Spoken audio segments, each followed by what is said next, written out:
Growing up in Edmond, Oklahoma, at least 3 hours from the nearest major league city, the dream of someday becoming a big leaguer was more realistic for Brian Anderson than it was for his friends, or so it felt. In his baseball-watching childhood, there were two other Brian Andersons who played in the majors, one a pitcher and one an outfielder. And, hey, if those guys with his name made it, why couldn't he? It's almost like you see yourself. Oh, there's a Brian Anderson up there. Maybe that'll be me one day, Anderson said. It's a pretty cool experience, seeing a guy with your name. That said, it also makes you realize you're really common, so you're not going to stand out much with your name. Anderson, the Miami Marlins third baseman, stood out enough anyway to earn his first major league call-up this month, becoming the third Brian Anderson in major league history.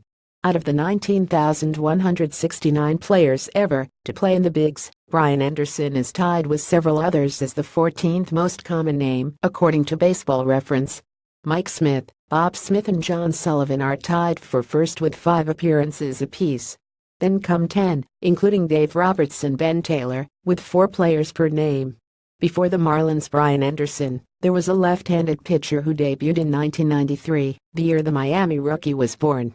He played 13 seasons for the Angels, Indians, Diamondbacks, and Royals. Now, he's a race color analyst for Fox Sports Sun. The newest Brian Anderson remembers being 80 years old and watching the original win the 2001 World Series with Arizona. He started Game 3, the first World Series game in New York after September 11. Brian Anderson, the pitcher's big league career, ended in May 2005, 3 months before Brian Anderson, the outfielder, made it to the majors. He was a highly regarded prospect who never quite panned out, but nonetheless played in 5 major league seasons for the White Sox and, for a portion of his final year, the Red Sox. Brian Anderson, the third baseman, saw the outfielder play at what was then U.S. Cellular Field during a trip to Chicago one summer. Among the few major league games he had been to before this month. Especially when you're a kid, you're like, that guy's got my name. I can definitely play, Anderson said. There was also a catcher named Brian Anderson, who played in 40 games from 201,015 for 3 teams.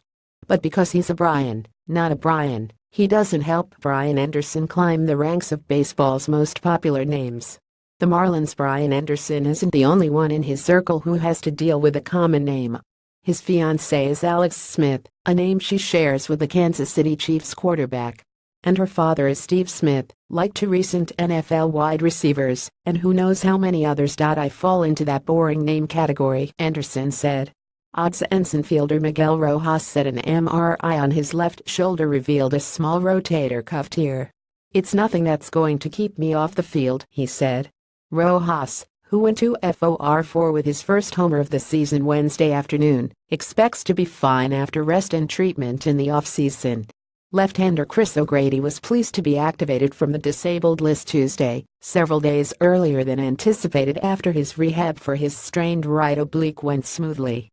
Manager Don Mattingly said he'll try O'Grady in a lefty specialist type of role the next week and a half. O'Grady pitched a scoreless inning Wednesday, allowing a hit and a walk.